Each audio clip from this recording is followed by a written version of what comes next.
చరిత్రను చెరిపేయాలనుకుంటే చెరిగిపోదు అంటారు. ముఖ్యంగా సోషల్ మీడియా ఆధిపత్యం ఉన్న ఈ కాలంలో గతపు మాటలు, నిర్ణయాలు, హామీలు అన్నీ తిరిగి వెలుగులోకి వస్తుంటాయి.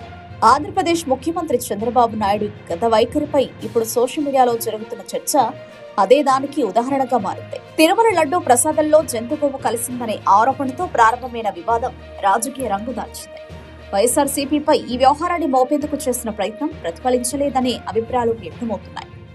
మాజీ ముఖ్యమంత్రి వైఎస్ జగన్ చేసిన ఆరోపణలకు సమాధానం చెప్పేందుకు ప్రత్యేక సమావేశాలు ఏర్పాటు చేయాల్సి వచ్చిన పరిస్థితి కూడా చర్చనీయాంశమైంది. ఈ సందర్భంగా ఉప ముఖ్యమంత్రి పవన్ కళ్యాణ్ చేసిన వ్యాఖ్యలు, చంద్రబాబు వాటిపై తీసుకున్న స్థానం మరోసారి వివాదానికి దారితీసింది. ఇదే సమయంలో 2004లో వైఎస్ రాజశేఖర రెడ్డి హయాంలో తిరుమల కొండల పరిమితిపై జరిగిన వివాదం మళ్లీ ప్రస్తావనకు వచ్చింది.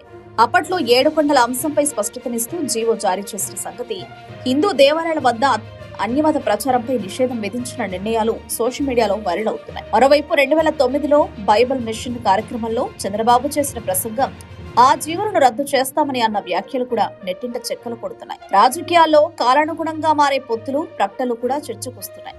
ఒకప్పుడు బీజేపీపై విమర్శలు చేసిన నాయకత్వం తర్వాత అదే పార్టీతో చేతులు కలపడం వంటి పరిణామాలు సోషల్ మీడియా విశ్లేషణకు కారణమవుతున్నాయి. ఇక హెరిటేజ్ కంపెనీపై వచ్చిన నాణ్యత ఆరోపణల సందర్భంలో సంస్థ ఇచ్చిన వివరణ, ల్యాబ్ పరీక్షలపై వ్యక్తం చేసిన సందేహాలు కూడా పోలికగా చూపిస్తూ నెటిజన్లో ప్రశ్నలు లేవనెత్తుతున్నారు. ప్రజల విశ్వాసాలకు సంబంధించిన అంశాల్లో నాయకులు మరింత జాగ్రత్తగా వ్యవహరించాలనే అభిప్రాయం వ్యక్తమవుతోంది. మొత్తానికి సోషల్ మీడియా కాలంలో మాటలు, చర్యలు అన్ని శాశ్వత రికార్డులుగా మిగిలిపోతున్నాయి.